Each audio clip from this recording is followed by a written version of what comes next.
Let's go to Rick and then Rod. JB, we just saw that Devonte is listed as questionable to play tomorrow. You mentioned last night that you guys want to be cautious in dealing with this groin strain. If he plays, how would that guide how you use him initially?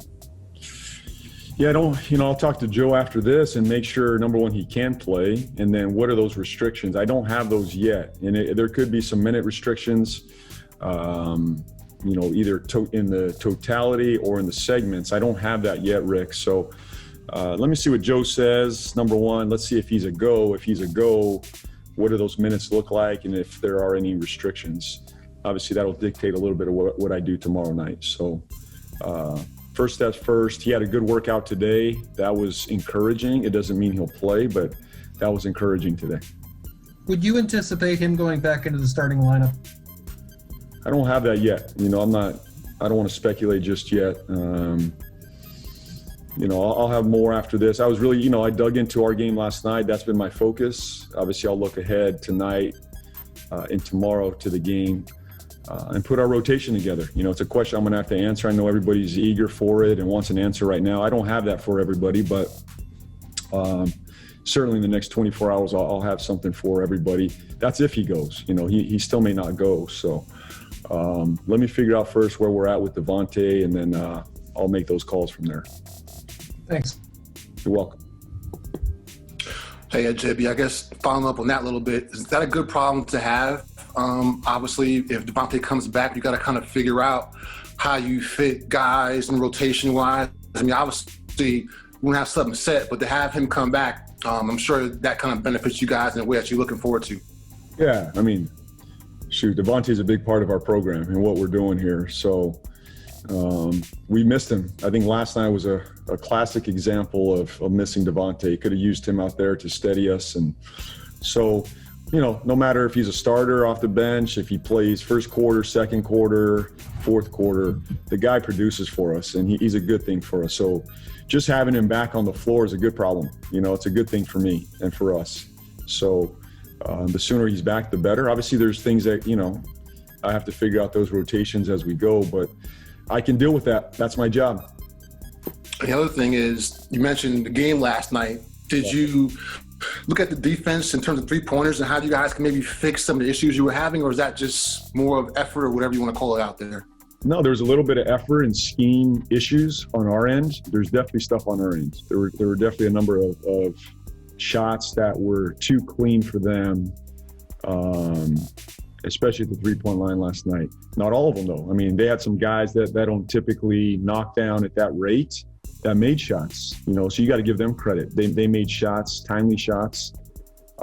Some of those were our breakdowns, and some of those you got to tip your hat to them. They made shots last night. So we faced it, we watched it, we grew from it, we talked it out just now. And the hope and belief is that we'll be better tomorrow night. Let's go to Danny and then wrap up with Christos.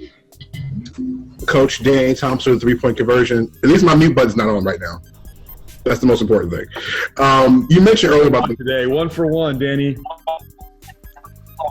Hey, listen, it's progress. Like you said, it's part of the program. Progress. Hey, all right, speaking of the program. Just stay consistent. Stay consistent. Exactly. So you mentioned the program. As you probably told the players, Grant and Vernon and the guys that were coming on the roster going down to Orlando, how much did you tell them about the progress of what Devonte has done and what the Martin twins have done in getting to the big club and how important it is to play good down in Orlando playing for Greensboro? Yeah, we had a conversation. I was able to speak to the group as a whole, and I did do that individually with each guy before they left on what I expect and what I'm looking for. So there's constant communication there, or consistent communication anyway.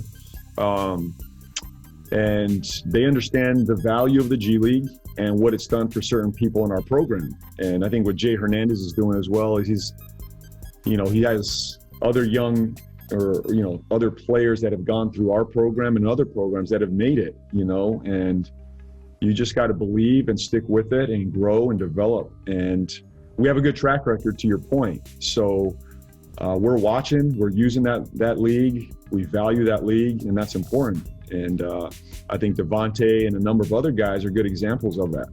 And so, yeah, to answer your question, we have pointed them in that direction, and we expect them to play the right way, play well, and use this as an opportunity to springboard your career. So the biggest thing is they know we value it, Danny, and they know we're watching. Those two things give them a chance. And they got to go out and produce and do the right things on their end. But I'm excited for them. I think it's a good group down there. And quick follow-up on that. Speaking of development, what do you think Nick is in his development, being on the big club instead of being down in Orlando? Nick Richards. What's his development? How do you think his development is coming along compared to not being down there? Well, I mean, we're doing what we can here. He doesn't get a ton of reps in live games, obviously. But we're doing what we can pre-practice, post-practice, and pre-game.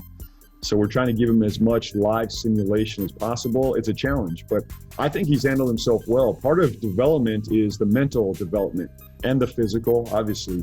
He's doing a very good job in the weight room. We need him to get stronger, more physical. I think he has a chance to make it in this league if he does that. So adding the right muscle mass and the right strength there is going to be important. So that's progressing nicely. He's working hard there. I don't have to drag him into the gym. I don't have to drag him into the weight room. I don't have to drag him in the film session. He and Coach Iskey are tied at the hip right now. They're watching film every day. He's trying to figure out his role and what he could look like in the NBA. So he understands what we're looking for. He knows what we need: the defensive presence, the rebounding, the ability to run the floor, put pressure on the rim, on the rolls. That's all. Doesn't need to do any more, any less than that. And it's pretty simple right now for him. So my hope is that we can get him to Orlando and he can get some live reps there. But I've been pleased with what I've seen out of Nick so far. Thanks, Coach. Yes, sir. Let's go to Christos and then Jason. Hello, Coach. How are you? Hi, how's Greece? Good.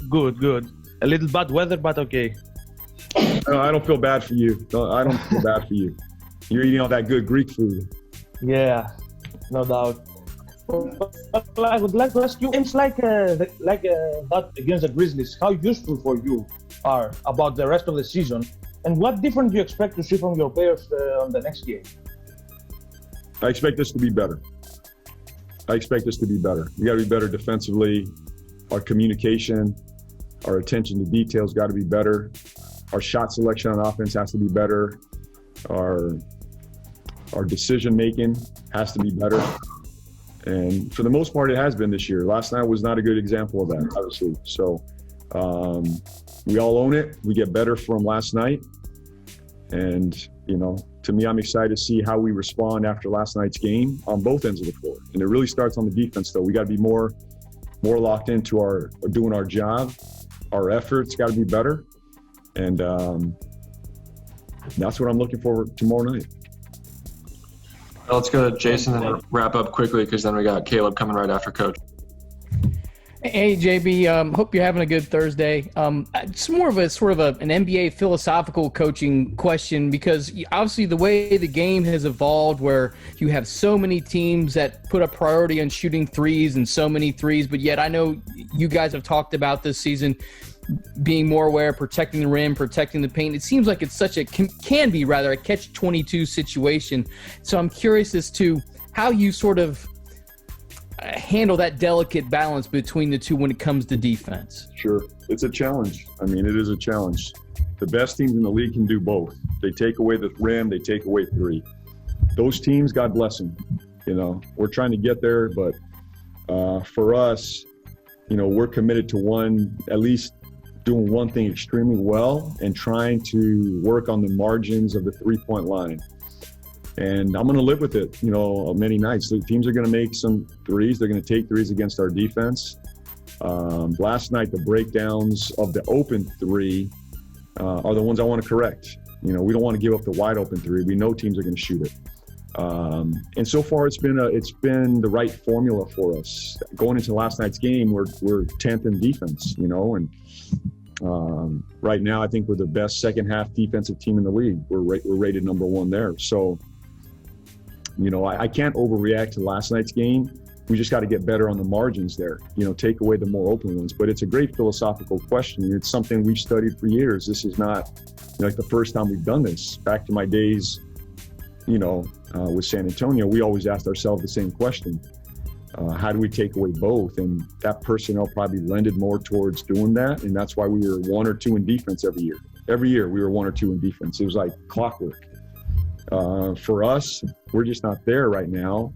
And that's okay. This is part of the process, and I got to do what's best for this group. And for me right now, that is the priority. That'll remain the priority. But where can we get better on the margins, to answer your question and take away, back to Rod's question as well? It's like, what I'm seeing on film is too many wide open ones that we could have corrected, or at least had a hand there to contest. The uncontested one is the one I'm going to worry about more at night and not sleep well. And those are the ones we dealt with today. Chase, that's what we did today, is we addressed those ones and how we can get better. So, and then the board as well. I know you didn't ask about the board, but part of our maturity defensively, especially the last couple of weeks, has been we've been rebounding extremely well.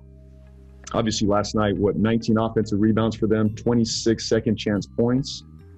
Boy, if we take away the board, maybe you can live with the threes last night. But I can't have both. We gave up the board and we gave up threes. Not a good night for us defensively.